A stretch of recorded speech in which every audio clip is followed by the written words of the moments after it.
If you're a tenant and the eviction ban just got overturned, what does that mean for you? Hey everyone, listen, we all know that as investors, we don't want to have to evict a tenant. But right now there's situations where the tenants are not paying rent and a federal judge just announced that the CDC cannot enforce an eviction ban.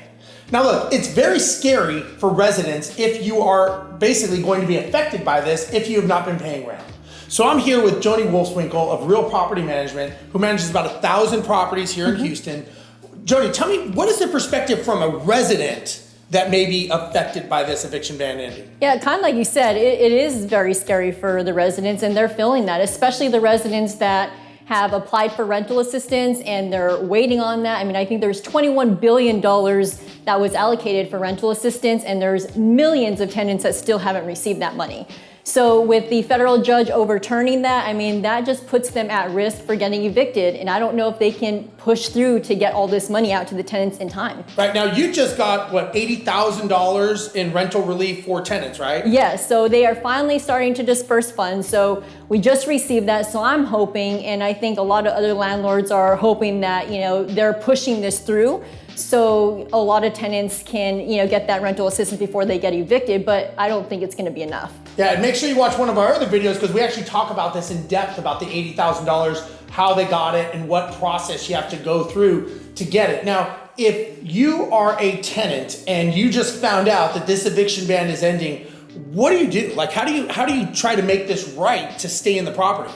I mean, at this point, you can try to get on a payment plan if you have a job, and you have income coming in, maybe get on a payment plan, deferment agreement, try to work with your landlord to, get you to stay in the property. Yeah, and look, if you're a landlord and you own a rental property, listen, I understand it sucks, obviously, when a tenant's not paying rent. But getting rid of them, if they're trying to come up with a solution, you got to ask yourself, is it the devil you know or the devil that you don't know, right? You have someone in the property that's trying to pay. Now, if they're not trying to pay, that's a different story. But if they're trying to come up with solutions and they're doing everything they can and the money is on the way, sometimes you may make an emotional reaction, right? A lot of landlords do. They do. And that may not be the best business situation. This is not like this is a standard situation that's going through, but I will say that, as a landlord myself, and I'm standing in a property that we just had to get rid of the tenant and we did cash for keys, which is in another video we did. You got to understand that this is a business and it's not cut and dry. It's not one way or the other way. Sometimes you have to change. And right now, this is one of those situations. Now, do you have owners that when they have tenants not paying, how are you guys dealing with that? So we have to have this conversation with our owners. Kind of like you said, you have to take your emotions out of it and you have to really look at it. Okay, if the tenants, have a job and they can't afford it, okay, let's try to work with them.